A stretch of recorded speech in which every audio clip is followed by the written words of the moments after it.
Hey, welcome to Hausa Channel. In today's lesson, we will teach you how to export images out of Photoshop for the web. Open the picture you need in the Photoshop app. Click on File at the top menu bar.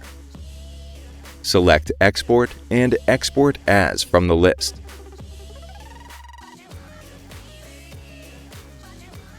A new window will open.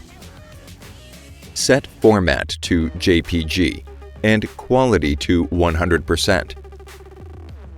Set the width value and the height will adjust automatically.